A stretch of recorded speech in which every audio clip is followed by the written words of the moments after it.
नवी मुंबई करो का इंतजार अब जल्द ही समाप्त होने जा रहा है। हाल ही में केंद्रीय नागरिक उड्डयन मंत्री राम मोहन नायडू ने केंद्रीय नागरिक उड्डयन राज्य मंत्री मुरलीधर मोहोळ के साथ नवी मुंबई अंतर्राष्ट्रीय हवाई अड्डे निर्माण स्थल का दौरा कर हवाई अड्डे के विकास की प्रगति की समीक्षा की और काम को रफ्तार देने की अधिकारियों को सूचना दी। साथ ही उन्होंने ये भी संकेत दिए कि इस हवाई अड्डे के पहले चरण का काम मार्च 2025 तक पूरा हो जाएगा।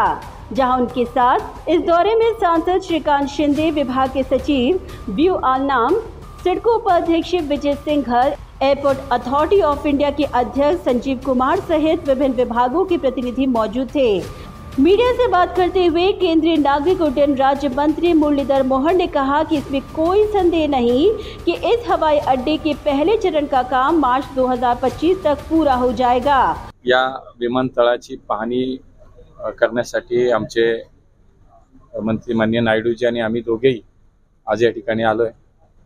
आजची नेमकी वस्तुस्थिती काय आहे, कामाची प्रगती काय आहे आणि किती दिवसामध्ये हे सगळं पूर्ण होईल आणि त्या दृष्टीने पाहणी, थोडंसं प्रेझेंटेशन असा आजचा हा सगळा विषय होता।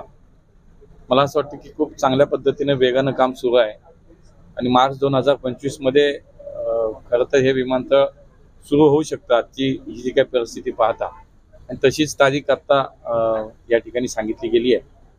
एक अत्यंत उत्कृष्ट देशातील खूप चांगल्या प्रकारचं विमानतळ आपल्या नवी मुंबईमध्ये होतंय।